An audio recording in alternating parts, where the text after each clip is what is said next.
I have reviewed the first element common to the mystical path, the pursuit of the indwelling presence of God, and the second, the pursuit of direct intercourse with God through contemplation and prayer. Now I shall take up the third. The pursuit of the threefold path of purgation, illumination, and union. This is a threefold path: purgation, illumination, and union. Some writers consider these stages a step-by-step path, one stage leading to the other. Others believe the stages can take place simultaneously, and that not every mystic experiences every stage. Saint Bonaventure, the 13th century theologian and disciple of Saint Francis, explains, "In the purgative stage, sin is expelled. In the illuminative stage, the soul learns the imitation of Christ. And in the unitive stage, the soul is day by day being united with God." He said that in the purgative stage, man comes to understand himself.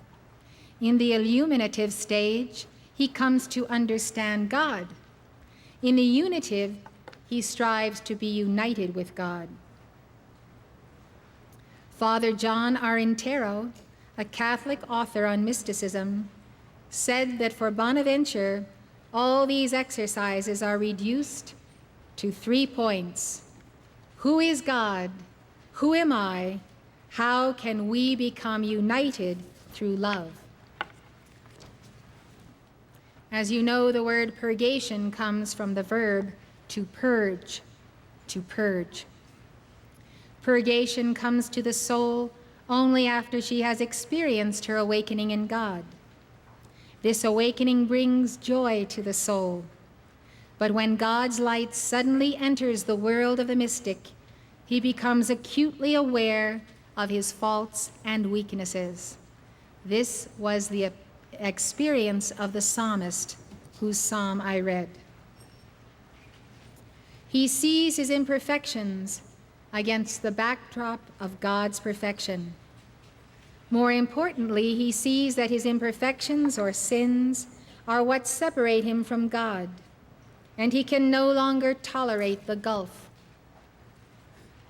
Take the 15th century Saint Catherine of Genoa. Her awakening came after years of loneliness and depression in an unhappy marriage. Her biographer recounts that she had reluctantly gone to make her confession at the urging of her sister. Suddenly, as she knelt before the priest, she received in her heart the wound of the unmeasured love of God. The wound. This transfer of love was of such high vibration, such an intensity, that it felt like a piercing. It felt almost as though she had been wounded. She had so clear a vision of her own misery and her faults and of the goodness of God that she almost fell upon the ground. And by these sensations of infinite love and of the offenses that had been done against this most sweet God, she was, by purifying affection, so greatly drawn away from the poor things of this world that she was almost beside herself, and for this she cried inwardly with ardent love, "No more world, no more sin." She returned home, kindled and deeply wounded with so great a love of God. She seemed beside herself. Her hatred of herself was more than she could endure. From this point on, Catherine walked the road of purgation. Catherine and other mystics describe the process by which the soul overcomes her impediments and reunites with God as a kind of purgatory, a kind of having to stay at a certain level of the astral plane in order to be purged of that very substance of the astral plane. As the soul makes her way to her first state, the pristine state of her creation, she said, her ardor in transforming herself into God is her purgatory. These words are not an exaggeration. To truly face and conquer the lesser self is arduous.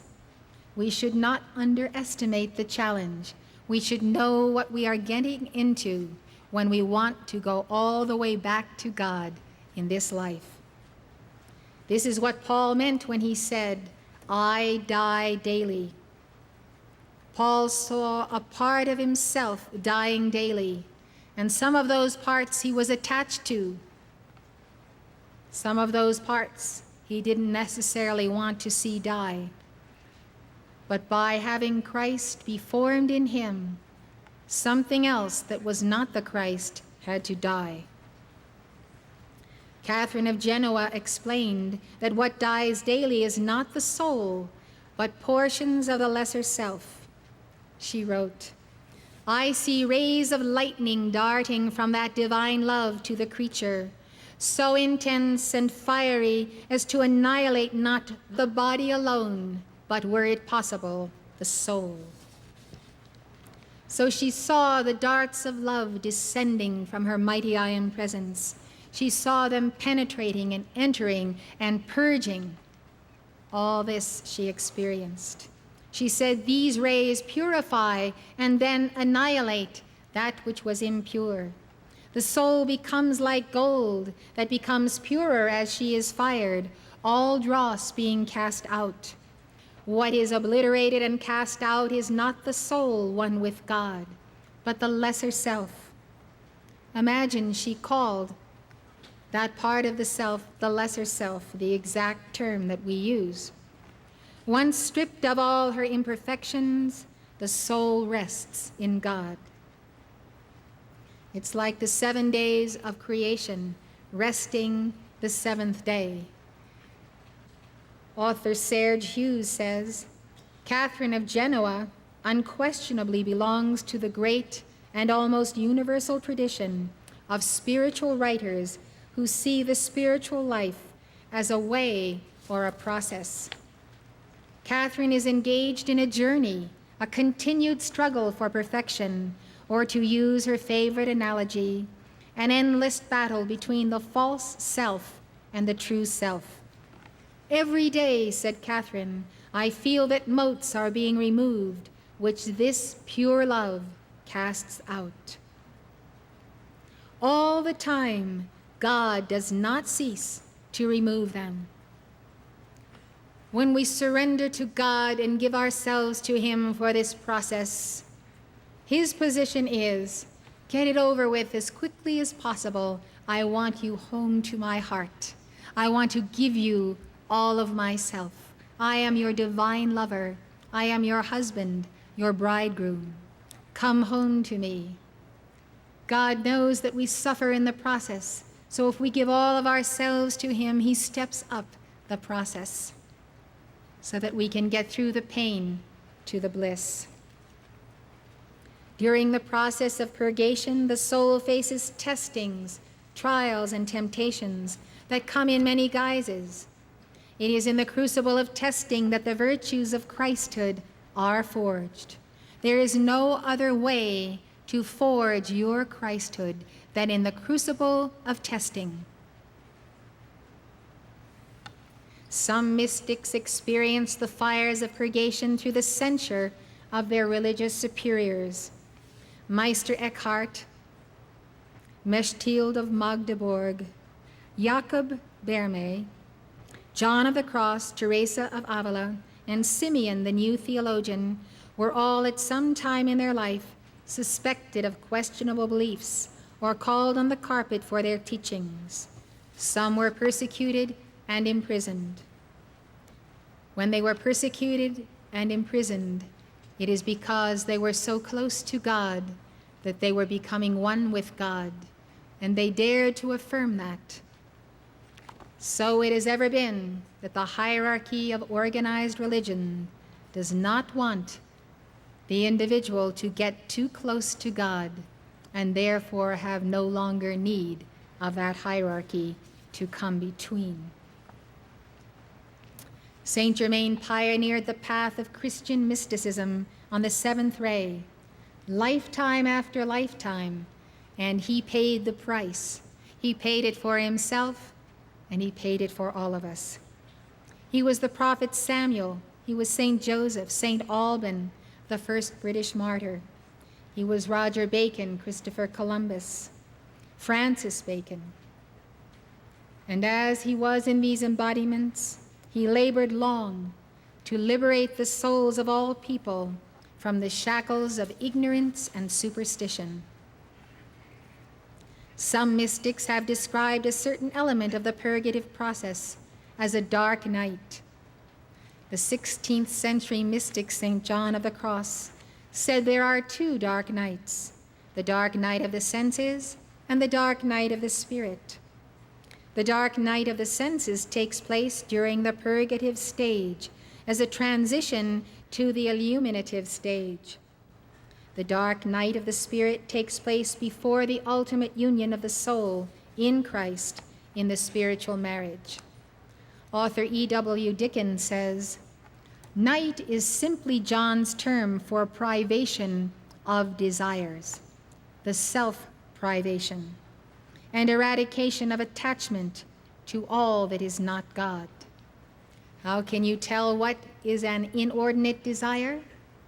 It is a desire that enslaves you, that you return to, that you cannot be free of, a desire in which you are not the master of both yourself and the desire. And it is by this progressively more complete privation that the soul is finally emptied of all that can fill her except God. Most people do not know the experience of being totally filled with God, and therefore to give up the known for the unknown is not easy. To be totally filled with God does not mean that you need to be a nun or a priest or in a convent or in a cloister. It is far greater the challenge to be in the world, yet not of it, to be filled with God and to become one of those radiating points of light, like runners extending from the heart of Krishna or Maurya or Buddha.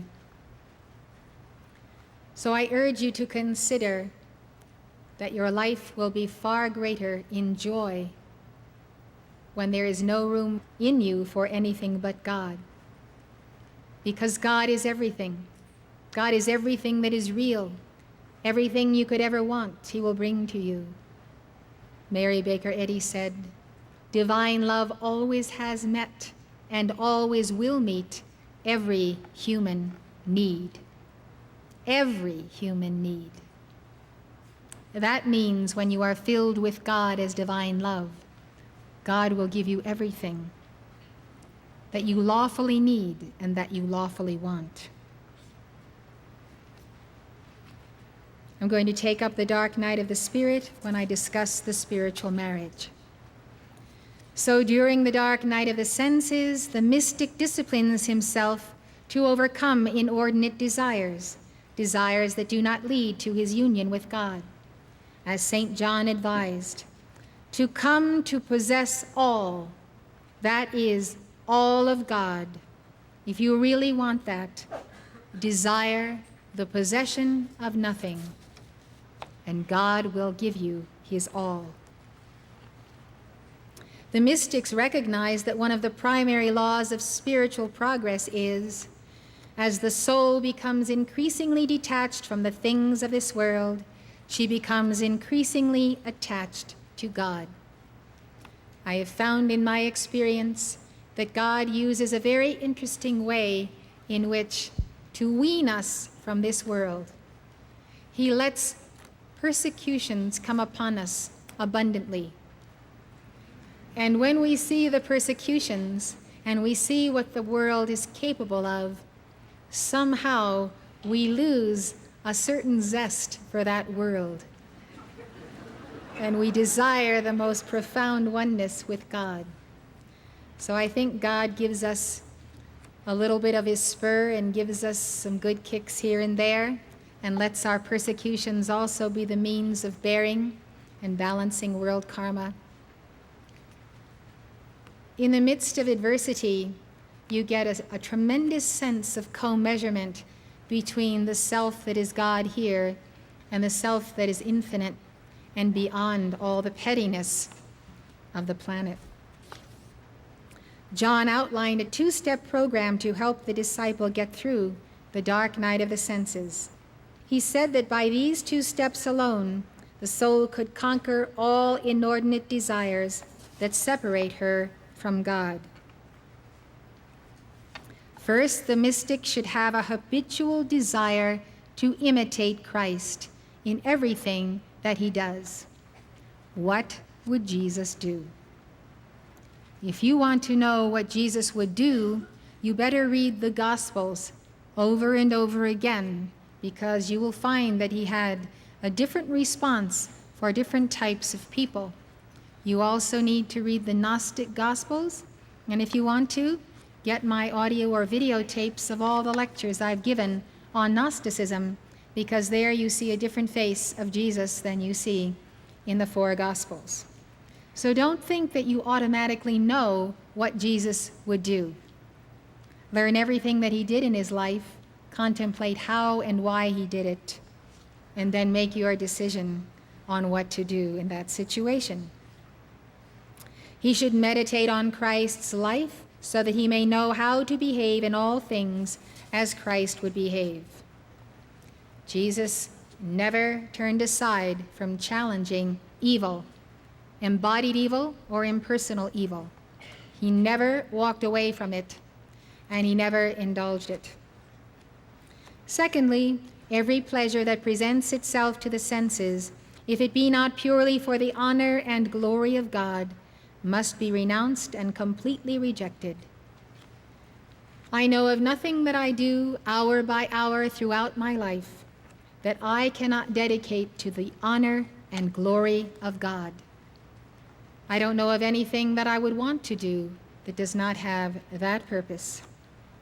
I am certain that you are the same. And this for the love of Jesus Christ, who in this life had no other pleasure, neither desired any than to do the will of his Father. The path of the imitation of Christ is the path of the Christian mystics.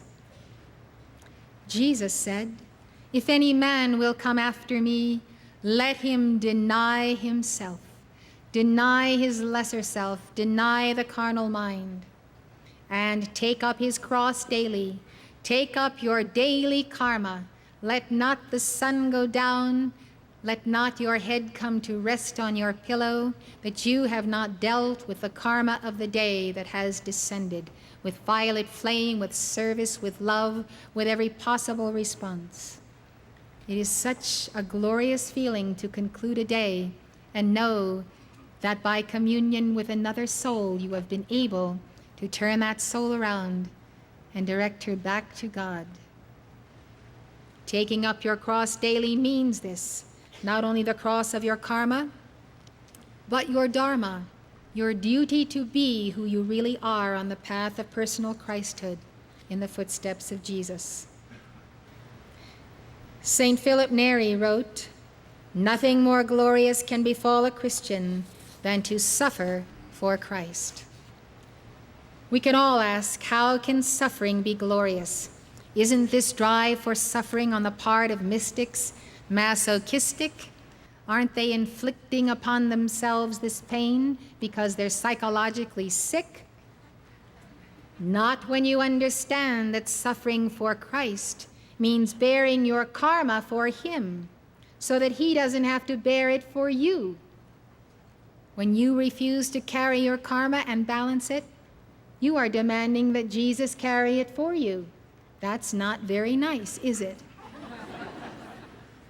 And then you have to go beyond merely bearing your karma to bear Christ's karma. How about saying to Jesus, let me bear your karma, Lord. What is Jesus' karma? It's the karma of the whole world that he carries. Isn't it about time he had some light bearers and Christed ones on the earth who would help him carry that world karma? You can do it.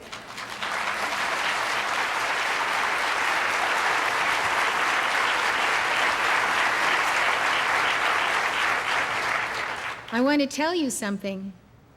You need to watch your mind and heart and your desire body. Because sometimes we fool ourselves and we don't know what we're really doing. But sometimes at a certain level, we simply refuse to bear the responsibility for our karma. Look at all the lawsuits that are going on in the country today. People try to collect money from people because they fell down in their yard or some such thing. We never heard of such lawsuits 25 years ago. People are always wanting someone else to pick up the tab for their misfortunes because the law of karma is not taught in this nation. That's why the nations of the West have gone into socialism. Let the government pay the bill for everything that happens to be your karma. Well, you only postpone the day when you will have to deal with it. So if we refuse to bear responsibility for our words, our actions, our deeds, if we are not willing to suffer the consequences of our ungodly words and deeds, this then becomes the boulder of pride and rebellion against the laws of God that utterly prevents our soul's reunion with God. This concerns me because you can get into a national consciousness or a local consciousness where you do not see what befalls you or what you do as your personal responsibility. And we have to lock into that idea.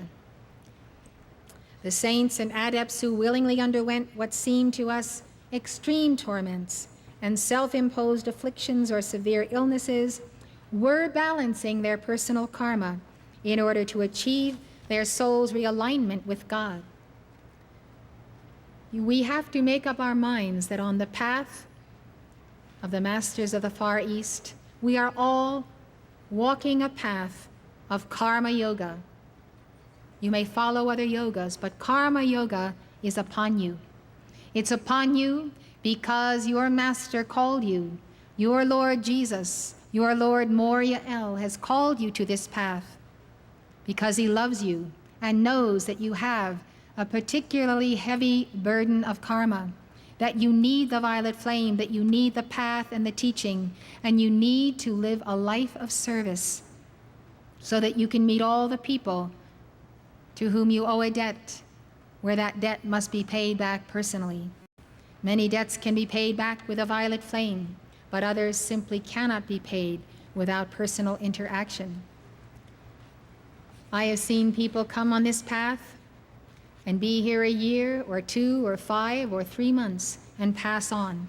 And I've seen them on the other side that for having invoked the violet flame and known the teaching and known their mighty I Am presence, they have escaped the astral plane. Where they would not have entered even the first level of the etheric octave, they made it because they were diligent students while they had the time and the opportunity. Sometimes through their intense physical suffering, the saints were balancing planetary karma as well. Today, there's not one of us that is not in the process of dealing with karma. Whether people are balancing or transmuting, personal karma is another question entirely. You need to know that and search your heart and soul and call to God on a daily basis.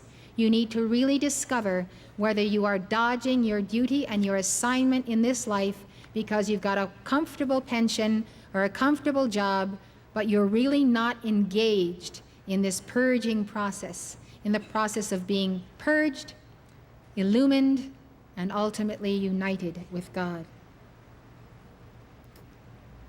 Coming to grips with our psychology, seeking resolution in our relationships with our inner child are all part of the process of our souls attaining union with God.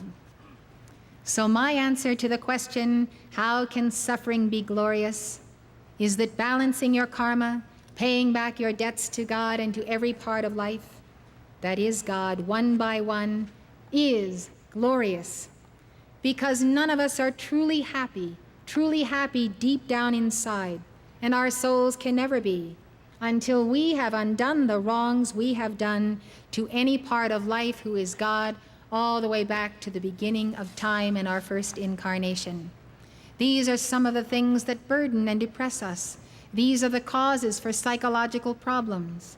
We must balance our debts, and what is so glorious in this age of mysticism, in the Aquarian age, is that we have the violet flame, and the violet flame given by us with full intensity and fervor and ardor on behalf of the entire planet is such a way of balancing so much karma through service to life. You know, each time you make things right with someone who has suffered needlessly because of your senseless doings, you achieve something, and that something is union. It is a union, great or small, with the God in that person. As long as we are enmeshed in a spiral of negative karma with the outer self, our outer self and someone else's outer self, we cannot know true oneness with the inner self of them or us. So each time you pay a price for this or that, you have eliminated the substance that is between you and someone else, and you have united with the God in them and open a channel whereby they can unite with the God in you. That's what balancing karma means. If you think you are on a treadmill, working 2 jobs to pay your debt, not seeing the end from the beginning, just remember, you've got a taskmaster in El Moria who loves you. And El Moria wants to see you get through it and not take it so slowly that you finally slow down to a stop. When the masters get you on the track of balancing karma, they want you to go for it. So don't ever think that just because you're in some part of drudgery in paying debts to life that, well, that isn't right because you should always be doing something great and creative and original and wonderful. There is drudgery in life. Yes, we create drudgery for ourselves with making karma. So we need to get down on our knees sometimes and scrub and scrub and scrub. For me, the alleviation of the suffering of one soul and many souls is my reason for being. It doesn't matter to me who has caused the suffering. I desire to relieve life of the burdens of unnecessary suffering. As you know, some suffering is necessitated by the law of karma.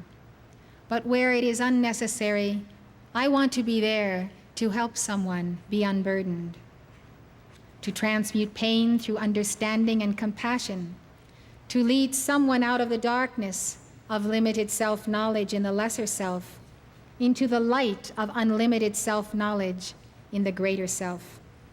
This, to me, is what makes life worth living. If I can't do this every day, I wonder why I'm walking the planet. If this brings me closer to God, and I balance personal and planetary karma in the process, well and good, but that's not what's important to me.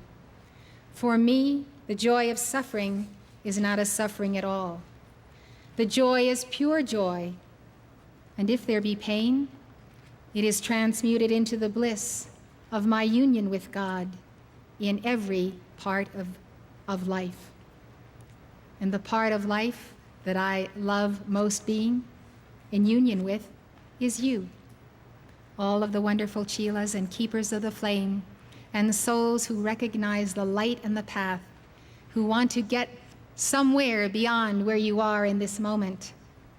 And I'm grateful that because of you, I have a reason for being, because I know that by the grace of God, I can take you there.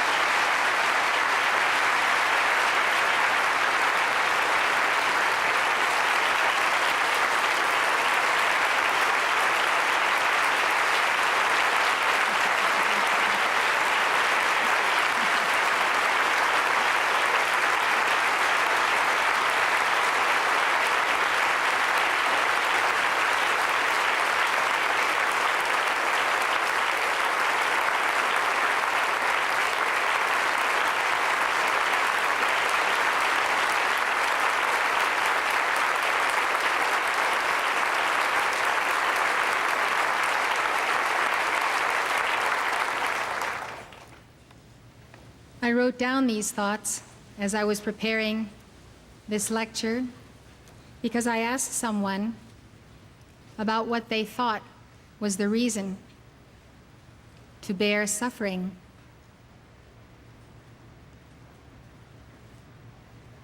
And all they could say was, well, because you balance your karma and you attain union with God. And I said, is that all? What else happens? And I couldn't finally get someone to say that it's the very joy of bearing another person's burden, not for what it gets you, not because it gets you to union with God, you let God worry about that, but it's the very joy of the moment of experiencing that giving of the God flame, not because of some benefit you will receive. I think that I'm goal-oriented.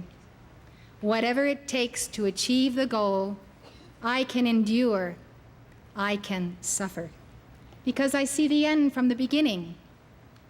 I used to have a sign that I wrote on my books in college, and it simply said, "This too shall pass."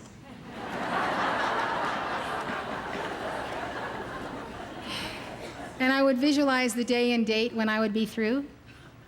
And I said, there's really no distance between where I am now and then. It will pass. And that little mantra eliminated time and space for me. And before I knew it, I graduated from college for what it was worth. I'm glad I graduated from El Moria's and Lanello's School of Hard Knocks, School of Purging, Illuminating, and Uniting with my heart. It was a school of the most profound love.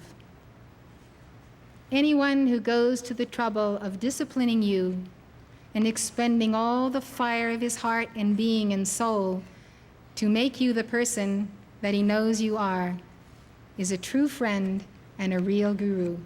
You go after such ones because they're your real friends.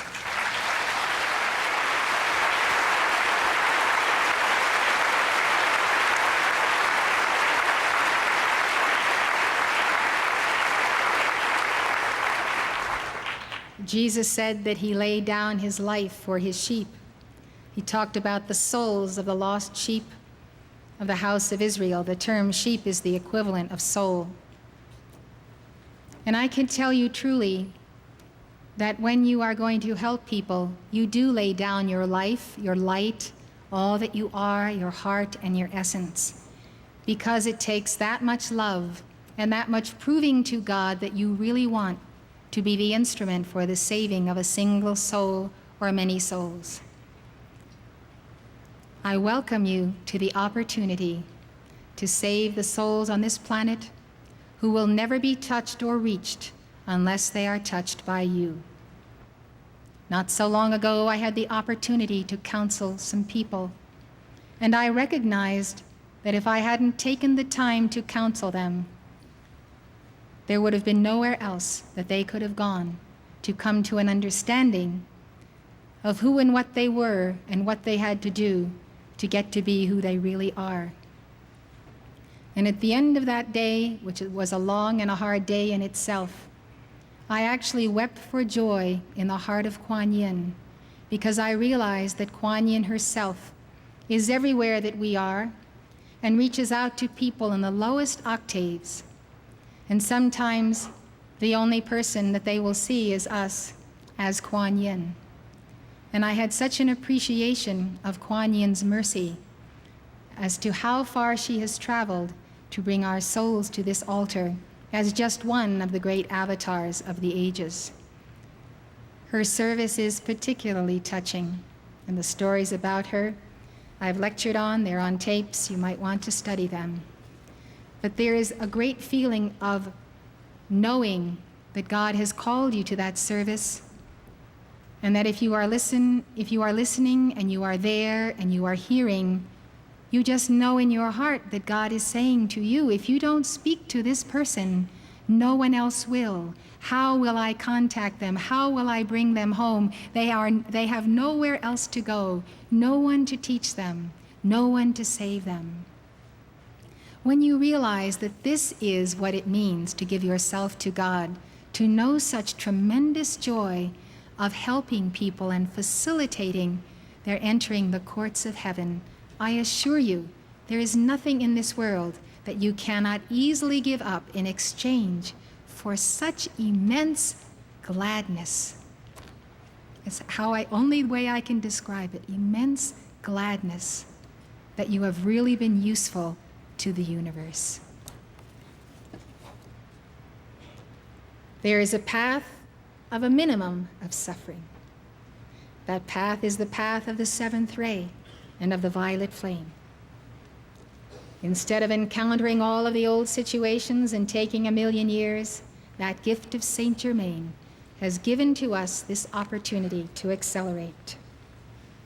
Sometimes the most suffering you have to bear is to just sit still in one place long enough to get the action of transmutation rolling at a peak alchemical pitch.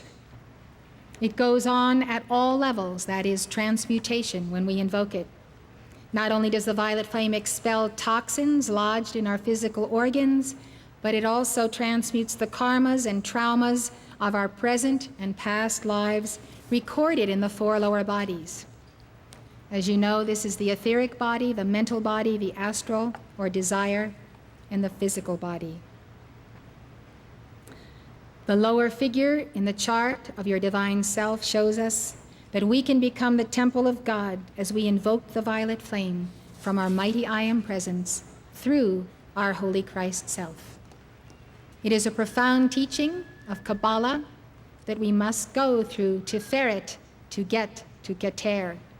We must enter through the heart of Malchut, the mother, then through the Son, then to the Father.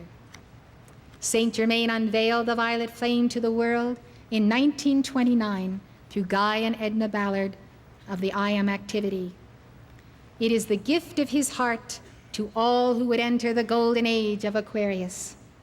Through the alchemy of the violet flame, which is the 7th ray aspect of the Holy Spirit, the unredeemed, unperfected soul can become a partaker of the divine nature here and now in this life.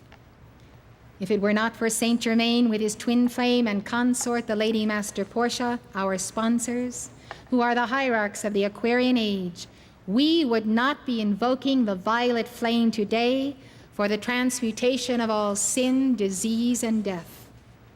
Saint Germain received the dispensation to give to the light bearers of the world this gift of the violet flame in the 20th century. And he got that dispensation only on the condition that he would pay the price if people misused it. Think of the sacrifice he made to make that commitment to the lords of karma. He would pay the price for our misuse of the violet flame. How do we misuse the violet flame? We call forth the violet flame and then we go out and we're not forgiving to our neighbor or loving. We abuse people or animals or the planet. All kinds of things that violate the 7th ray aspect of the Holy Spirit. Saint Germain knew that some would misuse the violet flame, yet he was willing to take that burden upon himself for the sake of those who would use it for the blessing of all mankind and for their personal victory in the light. Did you know that Jesus invoked the violet flame and that he taught his disciples how to invoke it too? The Akashic records reveal that Jesus used the violet flame in his healings and miracles, that he initiated his closest disciple, John the Beloved, in its use. John the Beloved saw the violet light, and he walked in the violet light. He knew the violet light to be the essence of the body and blood of Christ. And he knew the violet flame as the all-consuming fire that transmutes the cause and core of sin or karma. Maybe that's why he was the only disciple who ascended at the conclusion of that life. John the Beloved made his ascension. Jesus gave him that gift, and why did he give it? Because of all the disciples, he loved the most. John had the greatest love in his heart, the greatest development of the heart chakra. As you know, the violet flame is the 7th ray aspect of the Holy Spirit. Jesus said in a dictation through Mark Prophet that at the age of 17, he had a mystical experience in which he was contacted by Holy Amethyst, the archaea of the seventh ray. She is the divine complement of Archangel Zadkiel. Jesus said, "I was alone with God." Just stop there. Can anything truly mystical happen to you if you don't have the courage to be alone with God? If all your days are filled with people and appointments or recreation or this or that, when you're always with someone and you don't even have a moment to listen to your own thoughts? I was alone with God. When was the last time you were alone with God? Uninterrupted, phone off the hook, TV set off, dog out, cat out. When was the last time you really set up the circumstance where you absolutely could not be disturbed and you could be free to go up the step and the next step and the next step? I was alone with God, and around me the grass commingled with myriad daisy-like flowers whose upturned faces seemed to take hope from my gaze. I communed with God and sent my love to the flowers below my feet. Suddenly they were transformed, and I saw them no more as flowers, but as the faces of men. I mused and meditated upon them, and I spake unto my Father, unto my God, and unto your God. And I said, can I raise them up? The Son of God, who has come on his mission, in all humility asks the question, can I really do it? Think of this tender moment. Can I raise them up? And the Father spake unto me and said, come see ye. And suddenly I was transported beyond that field, and the cosmos was before me, and my feet were placed as upon a rock in outer space, and all around me I saw the stars that they did shine, worlds of hope and worlds without hope. And I felt as though I were a shepherd of planetary significance, and as though each face of the flowers that had been below me in the field were indeed now a planet teeming with multitudes of people and requiring the hope and the release of God's energy that came through me then in that experience. I was transformed. I was electrified. My soul did rejoice, and as David of old I sang an hymn unto God. I found myself after this experience wandering in the pasture and upon the meadow there. And for a moment, I was dazed at the experience. I reeled as one drunken. And then, out of the soft folds of the night, stepped beloved Holy Amethyst, and she enfolded me in the love of Lord Zadkiel and her own. In this dictation, Jesus also spoke about the violet flame. He said, although circumstances come to thee with crushing effect, your mighty I am presence and the violet transmuting flame of Saint Germain will stand by you through thick and thin, as you would say it. Through the violet transmuting flame, how much of the human karma is consumed and lifted, mankind cannot imagine. The experience of God in the here and now, that is the grand adventure that the mystic pursues. Today I will continue to take up the path that has led the Christian mystics to that very goal. I take it up so that you can follow that path very specifically in their footsteps, and that you can also know that in the dispensation of Aquarius, there are some of the practices of the saints that have been superseded by the teachings of Saint Germain. So far, I have discussed two elements common of Christian mystics. The first is their pursuit of the indwelling presence of God. the Christian mystics believed that all men by nature are like God, and that within everyone there is a spark of the divine. They also believed in the indwelling Christ. This Christ, they said, can be formed or born within each of us. The second element common to the mystics is their pursuit of direct intercourse with God through contemplation and prayer. I mentioned to you yesterday that I call this contemplation meditation, and the forms of prayer so essential are devotional prayer, whereby we give our love and our all to God, and invocative prayer, whereby we invoke or call forth the allness of God and his love. The prayer of the mystics was not just the repetition of a prescribed set of devotions. The mystics sought and found a profound and unceasing communion with God that literally set their souls on fire. The third element common to the mystics is their pursuit of a threefold path of ascent to God. This threefold path consists of, as I said, purgation, or the purging of the soul of all that is unlike God, illumination, displacing ignorance and the poisons with the light of God, and finally union, the union of the soul with her Lord.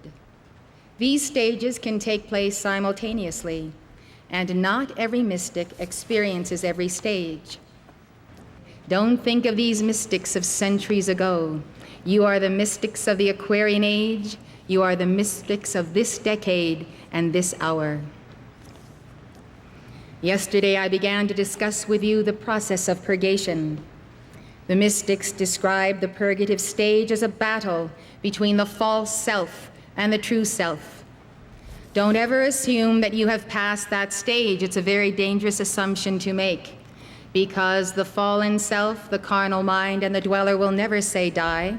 So always assume that in the most unlikely moment, the false self is going to pop up and put down the true self before you even realize it.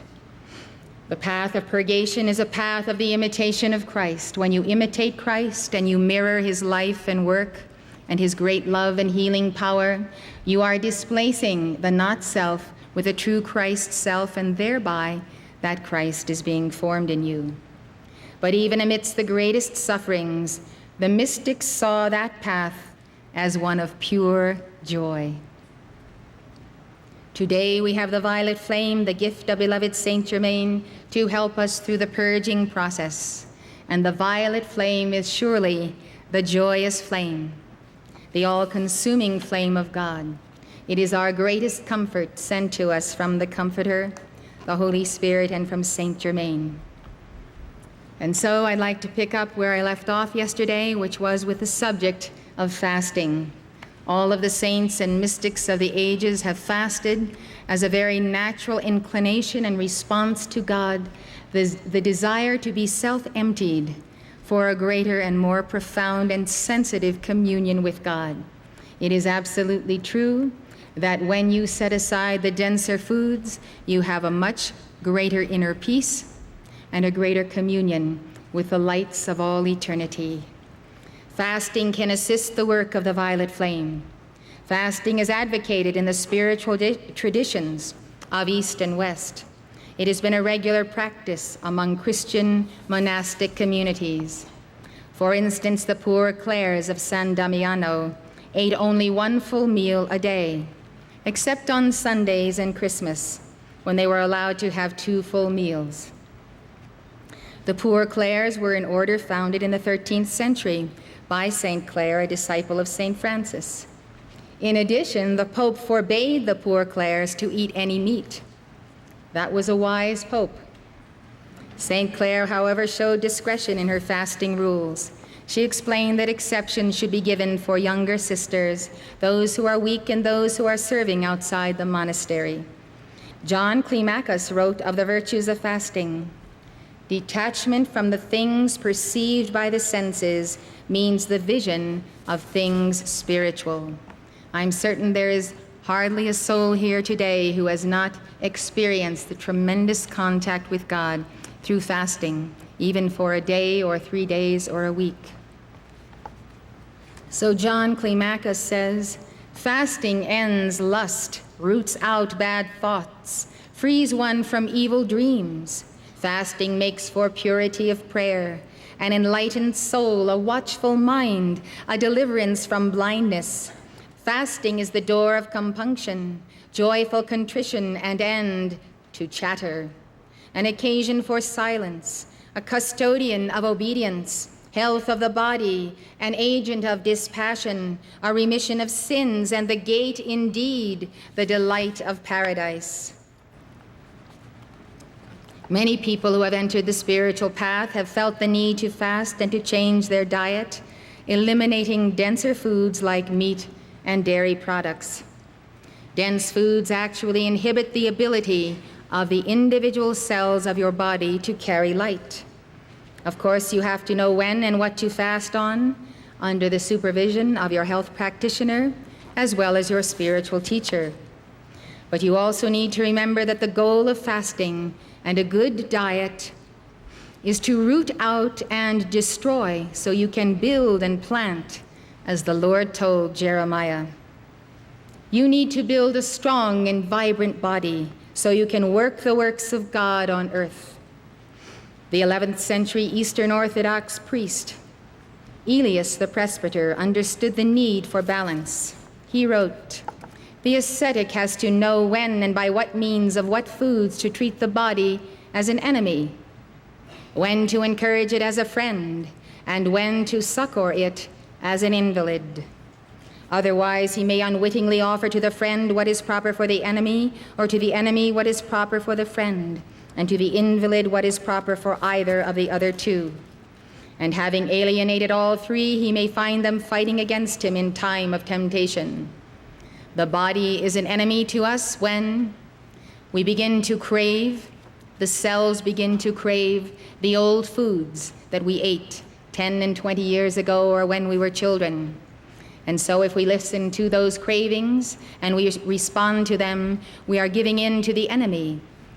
The records of past dietary patterns must be purged as an enemy, because the soul cannot go forward until the body is cleansed of those old momentums which will continually pull her back into the wrong diet. The body is the friend when it is well trained, and when that body is the friend, it will ask for the correct foods, and you will be a friend to your body and give to your body the correct foods.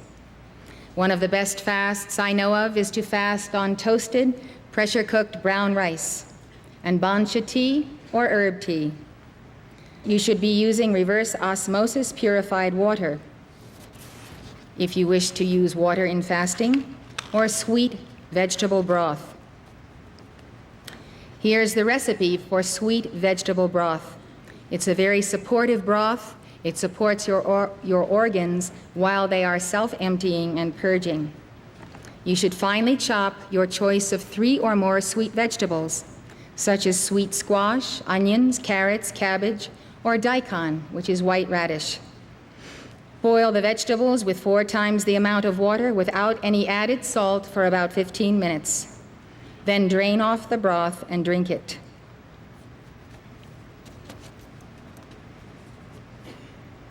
Now, you've all heard the expression, it's as plain as the nose on your face. Now I'm going to tell you what is as plain as the nose on your face. And I have something to show you.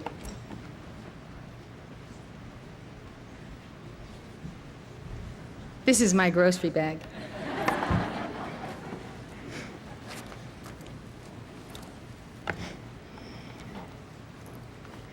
How about feeling your nose right now?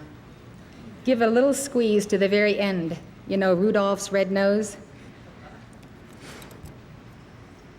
Then go up a little further and squeeze here. Think of yourself when you were about between the ages of 12 and 18. And tell yourself right now whether or not your nose today is larger than it was when you were between the ages of 12 and 18. How many think your noses are larger than they were when you were a teenager? Most people's are. I'm talking now about the macrobiotic diet. And I'm talking about the signs of the face that can easily be read according to Oriental diagnosis, which can tell us what is the condition of any and every organ of our body. What concerns me most, and it is a portion of my macrobiotic lectures that I have not delivered, is the many, many keepers of the flame and students of the light that I see, whose noses are oversized, because the condition of the nose will tell you the condition of your heart. When you have eaten dairy and dairy fats for a lifetime, and the red meats and sausages, which contain a great deal of fat and produce cholesterol, as you know, this begins to collect around the heart and the arteries of the heart.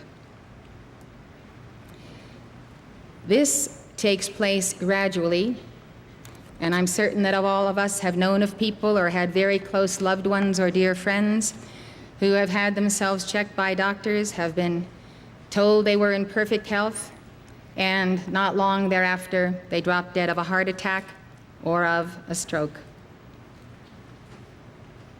What macrobiotics teaches us then is that the accumulation of these fats in the heart shows on the end of the nose. What I would like to tell you right away is that the thickness of the nose at the lower portion of the nose shows the burden that is on the heart.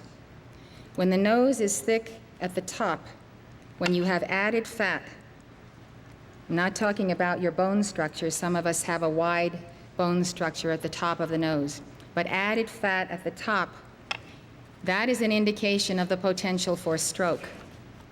So some people only have the fat in the lower portion that will indicate that the heart is overloaded with fat, and some will have the fat on top, and some people will have a fat nose from the top to the bottom, showing that they are candidates for both a heart attack and a stroke. I consider this to be the most serious problem of all chelas on the path for the following reason: that you and I need every hour of every day of our assigned allotment of years. And that assigned allotment of years was given to us by the Lords of Karma when we took embodiment.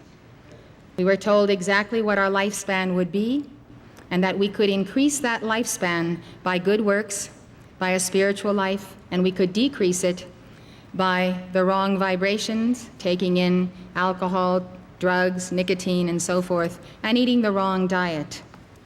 Wonderful light bearers on the path have shortened their lives and therefore foregone their ascension because they didn't have enough time in this world to complete it, while others have extended their lives by 10 or 15 years.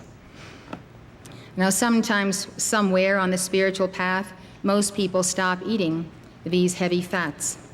But then there is the version of vegetarians who become lacto-vegetarians and do eat a lot of dairy in place of meat. Instead of eating dairy in place of meat, you should be eating fish, the freshest fish you can eat, or no meat at all.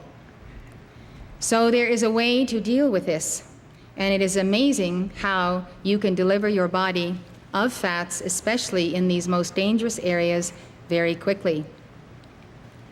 What you need to understand then is this: just because you have stopped eating the wrong foods does not mean that your body is being purged of the layers of that food that you have accumulated in your various organs.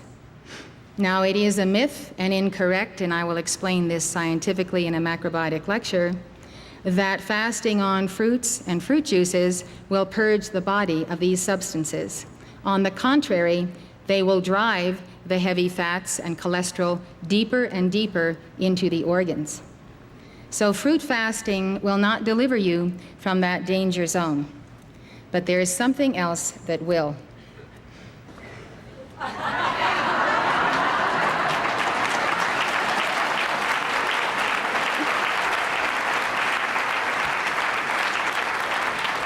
To eat daikon every day. This is daikon. we should bow before the angel deva of the daikon plant. Now here's the way it goes. You cook daikon just as you would cut up a carrot in pieces. Cook it until it is tender. You can mix it with other vegetables. You can put it in soups. You can be creative with however you want to use the cooked daikon. When you eat cooked daikon, because you have added fire to the plant, and this is true of all foods, that fire makes the daikon more yang, and the daikon goes to work and removes the deep-seated fats in every organ of your body, and of course, your heart. The heart and the brain. You can grate daikon fine with a grater, and it will taste very hot. It's a very hot radish to the taste when it is raw.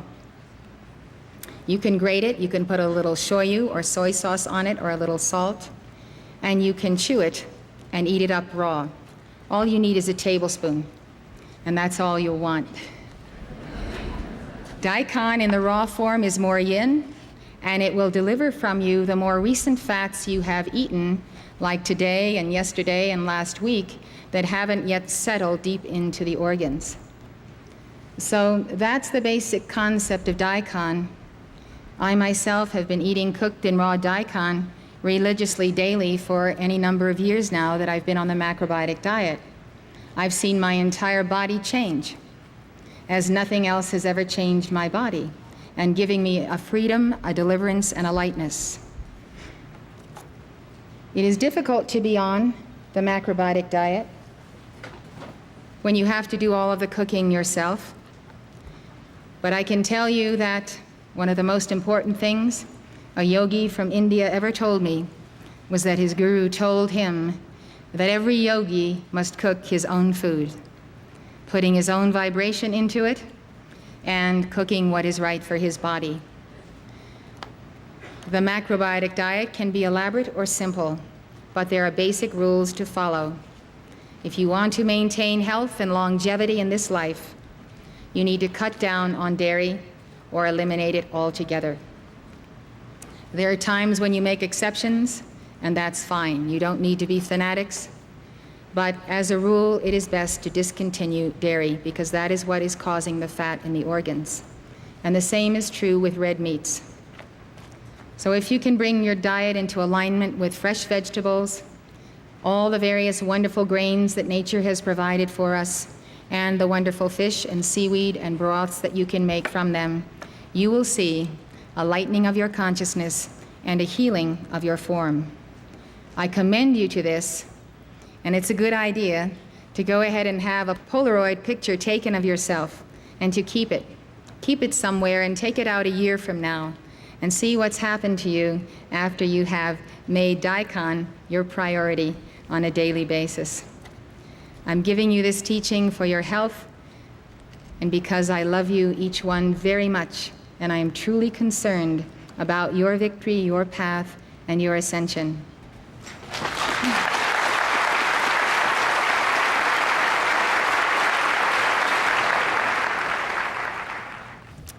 The writings of the mystics tell us that there comes a moment on the purgative path when the intense suffering abates. There's hope for all. The flame of love swallows up some aspect of the lesser self, and the soul moves on to a new level. For example, at that crucial point in her life when Catherine of Genoa was consumed by dismay at her imperfections, she began to suffer from a constant sense of sin. She fasted and put herself through mortifications for 4 years.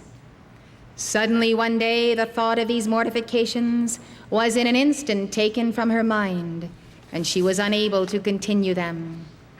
A similar moment came in the life of the 14th century Dominican friar and mystic, Henry Zuzo. His biography, entitled The Exemplar, explains how he put himself through intense torments for 16 years. This fashion of the earlier saints to mortify themselves in their bodies was an act of penance and suffering that they took on, following in the footsteps of Jesus in the hour of his crucifixion. Somehow they knew that such practices brought about a balancing of karma and enabled them to carry also world karma. It was symbolizing to them that they were willing to make themselves also the suffering servant. So for Henry Zuzo, after 16 years of these torturous practices, when his whole nature was tamed and withered, an angel appeared to him on Pentecost Sunday with a welcome whisper, "God wants you to discontinue this manner of life." He lost no time. He lost no time throwing his instruments of torture into the Rhine River. Suffering ceases when the soul has learned her lessons and a certain block of karma has been balanced.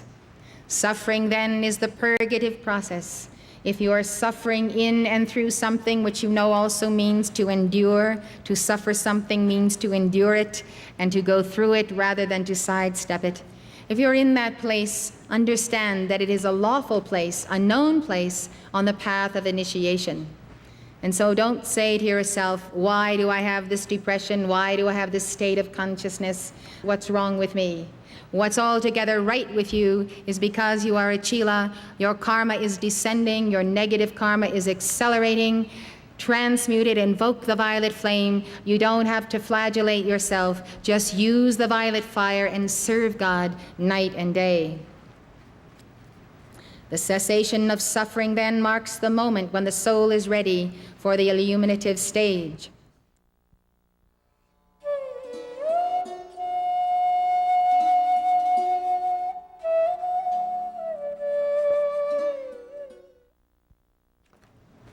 Those who believe that the life of mystics is gloomy and sad, said John Arentero, do not know what true happiness is. Indescribable consolations and wonderful illuminations are interwoven amid the many trials. As mysteries are unlocked, the mystic gains a new perspective on his relationship with God and with his fellow men. He experiences a greater sense of the presence of God. His soul mounts to new heights of joy in communion with the Lord. Radha Krishnan, an Indian philosopher, called the second stage of the mystic path concentration. For now the mystic's life is focused entirely on God. His soul desires to be with God and to serve God. The illuminative stage is often marked by visions, ecstasies, revelations, raptures, and other phenomena. Simeon, the new theologian, an 11th century Byzantine poet and saint of the Eastern Orthodox Church, who experienced raptures and visions, wrote, "What word can describe this? I see a light which the world does not possess. Sitting in the cell I see within me the Creator of the world." He saw the Creator seated on the throne in the secret chamber of the heart. He saw the threefold flame and saw it as God. And the Creator talked with him and loved him, and he was nourished by the knowledge of God. The 12th century mystic Hildegard of Bingen described how she was infused with the light of illumination. In the year 1141, a flaming light of great brightness from the open heaven completely flooded my brain, heart, and breast like a flame that does not burn, but warms. Immediately I was illuminated with a complete understanding and exposition of Catholic tomes, both of the Old and New Testament. I did not perceive these visions in dreams or sleeping or in a trance, nor with exterior ears of man or in hidden places, but by God's will, beheld them wide awake and clearly with the mind, eyes, and ears of the inner man. Like Hildegard, other mystics reveal that the soul experiences God through spiritual senses. senses beyond the physical senses and the intellect. Through their spiritual senses, mystics have heard or seen God the Father, Jesus, the Blessed Mother, or angels. Joan of Arc was guided by the voice of Saint Michael the Archangel. Francis of Assisi, kneeling before an image of the crucified Christ in the church of San Damiano, heard the Lord urging him, "Go and repair my church." Catherine of Siena conversed with God the Father in a state of ecstasy, and she dictated her spiritual treatise, the Dialogue. The Dialogue was a dictation from God to Catherine. Other mystics did not see visions, but unmistakably felt the presence of God.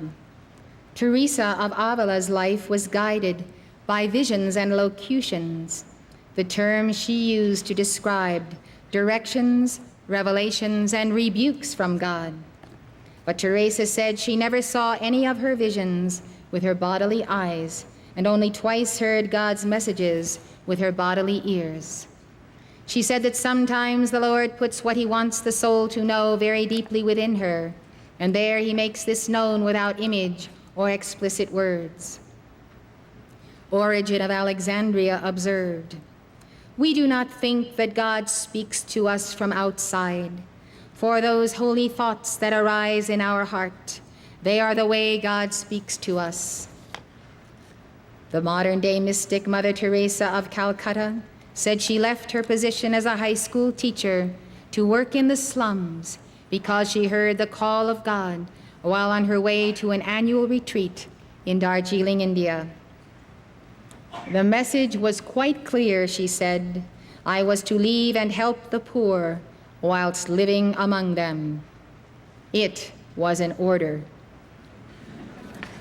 Guess who gave her the order? Saint Bernard of Clairvaux, a 12th century mystic, said he recognized that Christ had entered his soul only by the movement of his heart. "I confess," he wrote, "that the word has visited me, and even very often. But although he has frequently entered into my soul, I have never at any time been sensible of the precise moment of his coming. He is living and full of energy, and as soon as he has entered into me, he has quickened my sleeping soul, has aroused and softened and goaded my heart, which was in a state of torpor and hard as a stone. It was only by the movement of my heart that I was enabled to recognize his presence and to know the might of his power, by the sudden departure of vices and the strong restraint put upon all carnal affections." Teresa of Avila's description of her first vision is also very instructive. "Being in prayer on the feast day of the glorious Saint Peter, I saw, or to put it better, I felt Christ beside me. I saw nothing with my bodily eyes or with my soul, but it seemed to me that Christ was at my side. I saw that it was he who was speaking to me." Teresa said visions like these are represented through knowledge given to the soul that is clearer than sunlight. I don't mean that you see the sun or brightness, but that a light without your seeing light illumines the intellect so that the soul may enjoy such a great good. Teresa added that this vision of Christ helped her to avoid displeasing God because she felt Jesus was always looking at her. One of Teresa's techniques for communing with Jesus was to imagine the figure of Christ within her. Of course, a perfect imaging. Who she was visualizing was not only her Lord Jesus, but her Lord, her Holy Christ self. In her autobiography, she wrote, "It used to happen when I represented, that is, I visualized, Christ within me in order to place myself in his presence, or even while reading, that a feeling of the presence of God would come upon me unexpectedly, so that I could in no way doubt he was within me, or I, totally immersed in him. This did not occur after the manner of a vision. The mystical experience Teresa teaches is open to all. If the soul does not fail God, she said, he will never fail to make his presence clearly known to her. Teresa also said that the mystic is keenly aware that his experiences are gifts from God. He cannot produce them, although he can prepare himself to receive them. I would like to tell you that being a messenger of God and the Ascended Masters is wholly in the tradition of the path of Christian mysticism and of worldwide mysticism. But this particular comment by Teresa so applies to me that I wanted to tell you about it. Because wherever I go, people say, how do you take dictations? And I always say, I don't know how to take a dictation. And that is the truth. And so Teresa says, the mystic is keenly aware that his experiences are gifts from God. He cannot produce them. I cannot produce a dictation. I cannot turn on a faucet and make the water flow. I can only put myself in place and wait upon the Lord. The Lord does it. So I prepare myself to receive dictations by walking the path of the teachings of the Ascended Masters. It is truly a walk in which I say, and I know you say, I of mine own self can do nothing. I cannot take a dictation. It is the Father in me which doeth the work. This is a very good thing to get yourself used to. To be absolutely helpless in God is a wondrous experience. I come helpless to the altar each time I am called to give a dictation. I give my body and mind and soul to God, and the rest you have observed.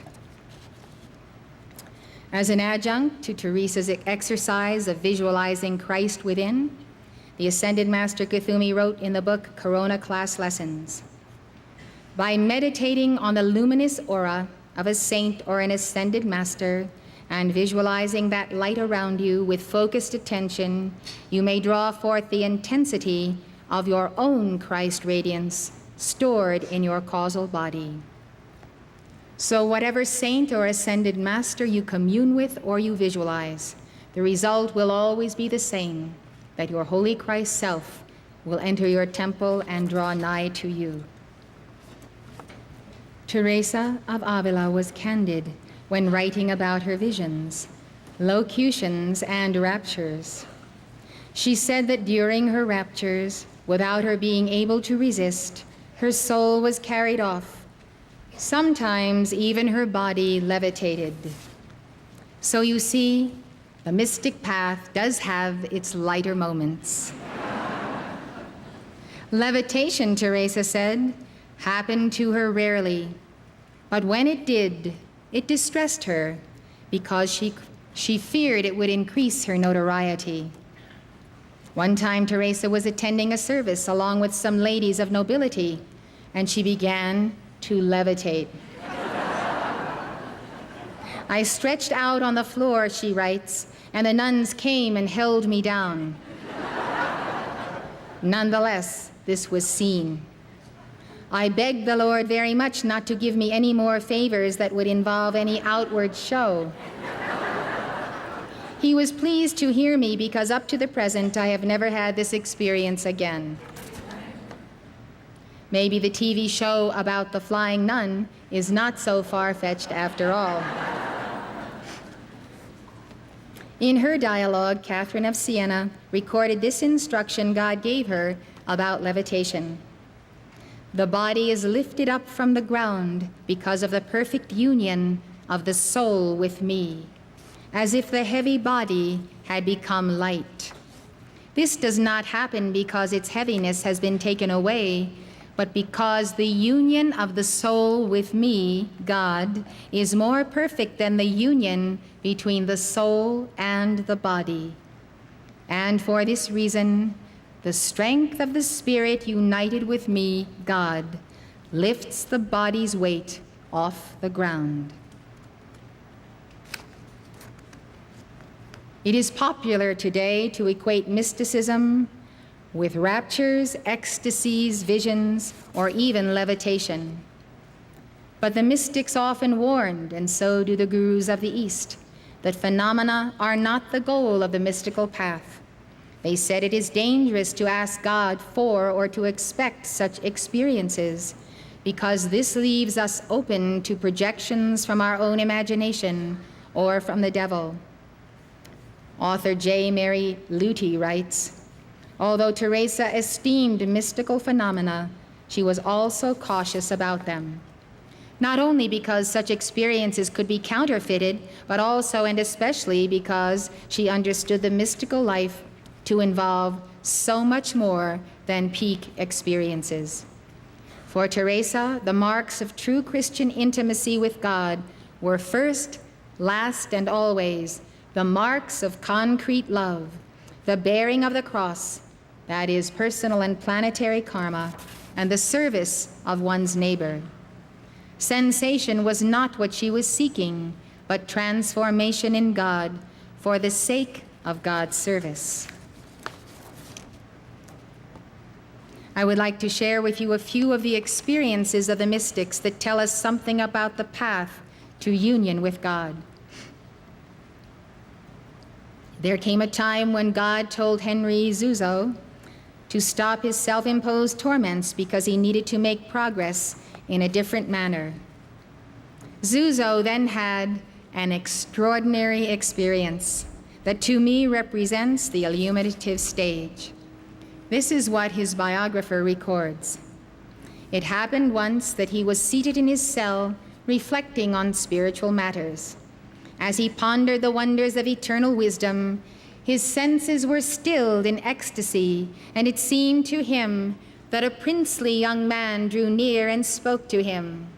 He said, "You have spent enough time in elementary school. You are ready to take up higher studies. Follow me. I will conduct you to the spiritual graduate school, the highest school that exists in the world, where you will be instructed.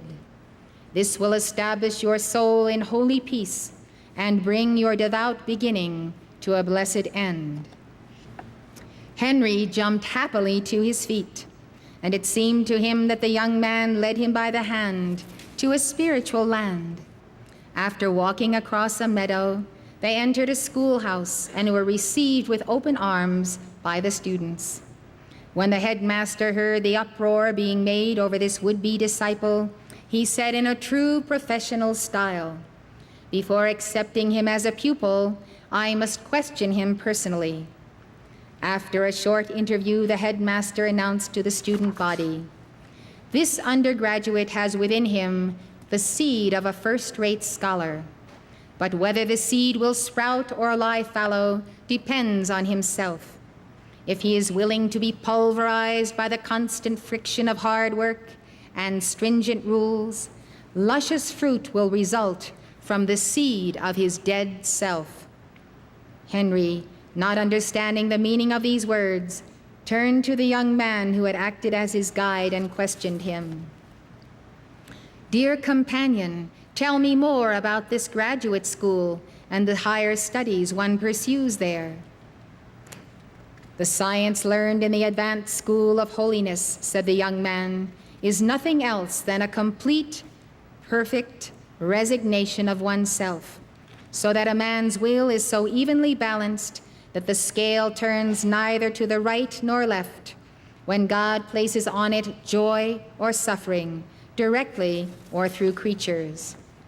Man must strive earnestly to remain as steadfast in this total renunciation of self as is possible to human weakness, and to look only at God's honor and glory, imitating in this Christ's continual hunger for his heavenly Father's glory." This explanation satisfied Henry. Hence he resolved to put it in practice, cost what may, and to submit to all the school's regulations. After a few minutes, Henry returned to himself and sat for a long time pondering on these truths, which are but a reiteration of Christ's own doctrine. His musing found expression in self-reproach. Look into the secret depths of your soul, and you will see that notwithstanding all your exterior penances, pride and self-love still rise in rebellion when you have to put up with a contradiction from others. You are like a scared rabbit hiding in a bush and trembling every time a leaf rustles in the breeze. This is how things stand with you. You shrink from sufferings which are not of your own seeking. The sight of uncongenial people makes you grow pale. You fly from humiliation, rejoice in praise, and avoid blame. Strike the iron while it is hot, and enroll in the advanced school of holiness. Isn't that a wonderful story? What it talks to us about is Maitreya's mystery school, the ancient mystery schools on Atlantis, which at the hour of the sinking of Atlantis or some time before were withdrawn to the etheric octave, the etheric retreats that we journey to at night and where we study under the ascended masters were once physical, not only on Atlantis but in other parts of the world. Most of them have been withdrawn, if not all of them. And as an experiment in the 20th century, the Ascended Masters and the Karmic Board determined to give it one more try. And that one more try is Maitreya's Mystery School here at the Royal Teton Ranch.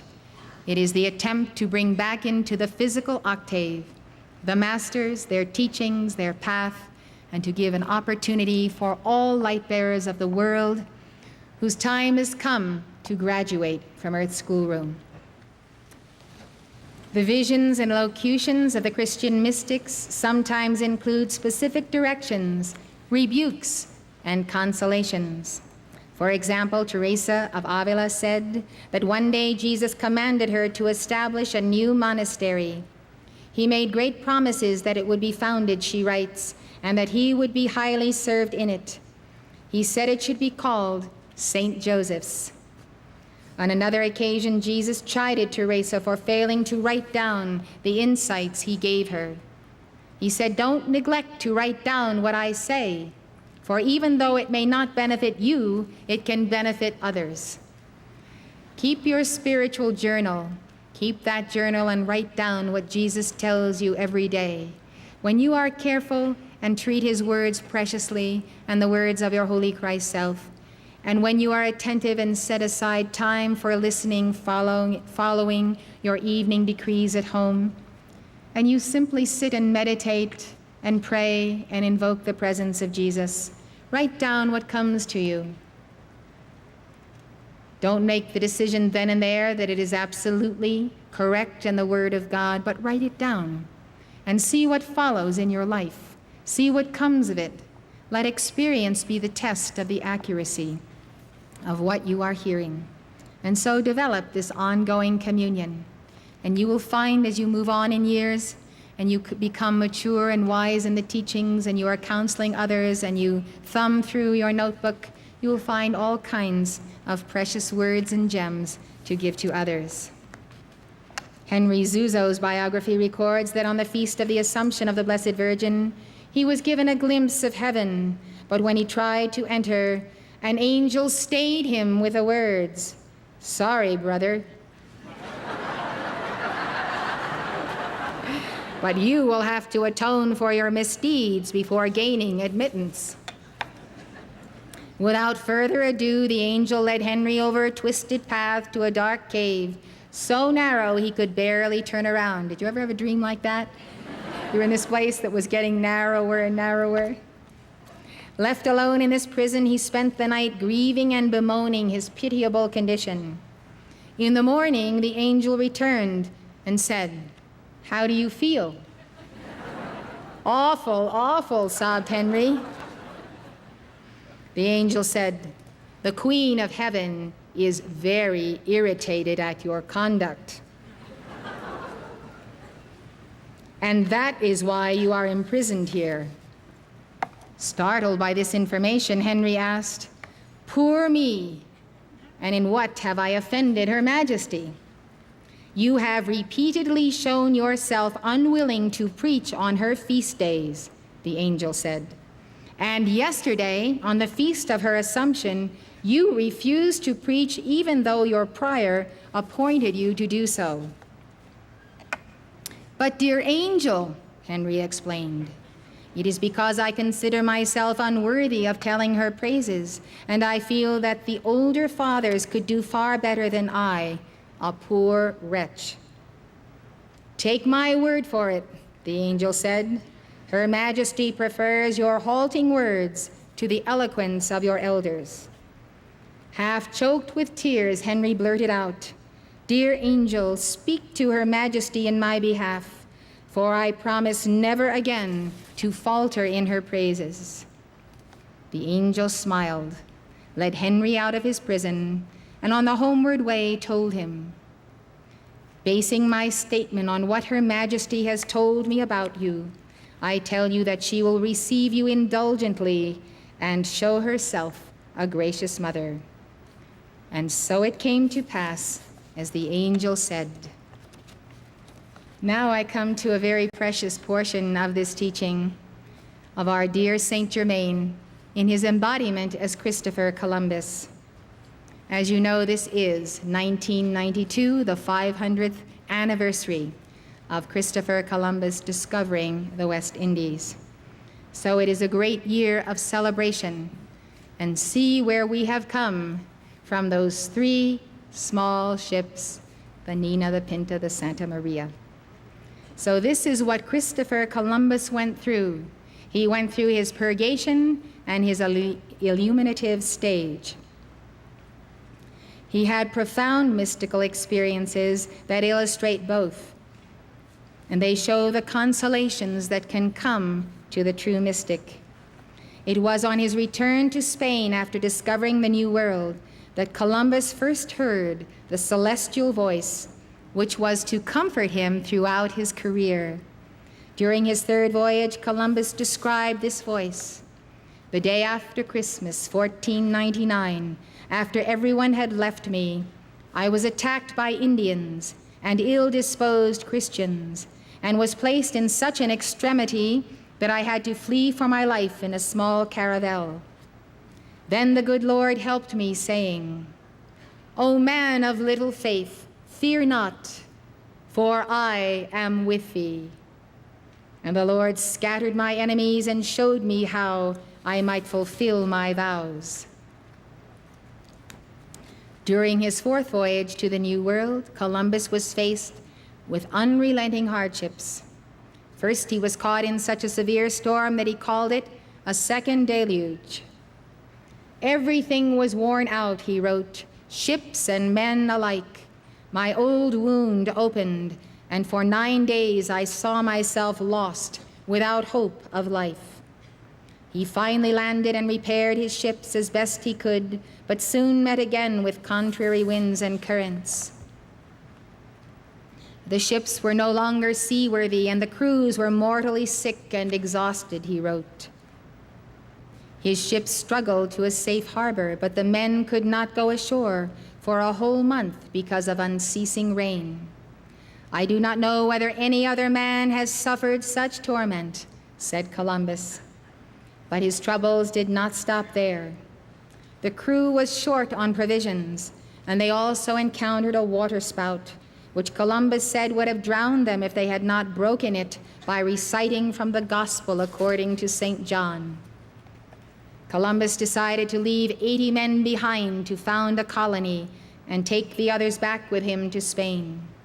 But as he was departing, he heard the sounds of Indians attacking the men on shore. This continued for 3 hours, while high winds and waves prevented him from going ashore to help them. That night, he saw bodies floating toward him in the water.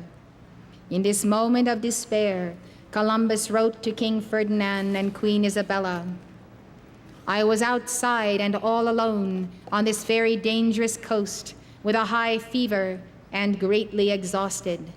There was no hope of rescue. In this state, I climbed in pain to the highest point of the ship and called in tears and trembling to your highnesses, mighty men of war in all the four corners of the earth, for succor, but none of them answered me. At length, groaning with exhaustion, I fell asleep, and I heard a most merciful voice saying, O fool, so slow to believe and to serve thy God, the God of all. What more did he do for Moses or for his servant David? He has had thee in his care from thy mother's womb. When he saw thee a grown man, he caused thy name to resound most greatly over the earth. He gave thee the Indies, which are so rich a part of the world, and thou hast divided them according to thy desire. He gave thee the keys to the gates of the ocean, which were held with such great chains. Turn thyself to him and acknowledge thy sins. His mercy is infinite. Thine old age shall not prevent thee from achieving great things, for many and vast are his domains.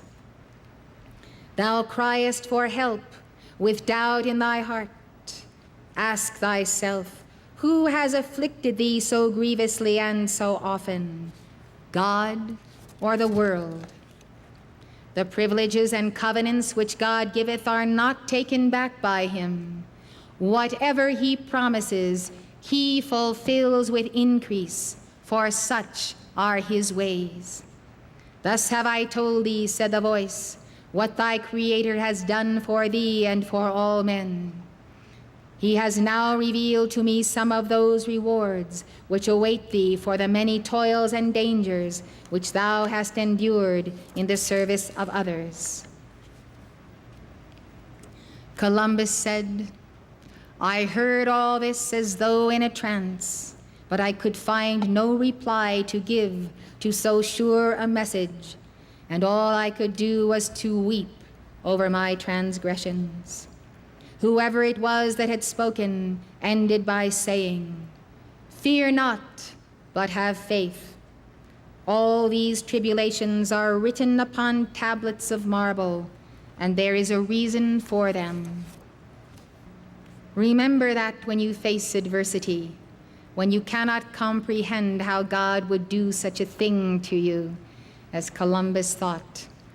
But it is we who do it to ourselves, by our karma, or the world that does it to us and God allows it, for we must also endure the persecutions of Christ. We must weather the storms of life and recognize that God put us in his ship in this world and that he will see us to the other shore.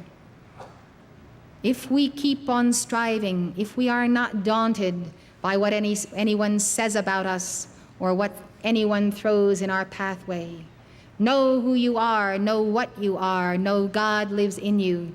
Take your stand for what you believe in, and don't be embarrassed to pursue your mission. Walk in the footsteps of Christopher Columbus. Discover a new world for people. Discover new dimensions of being.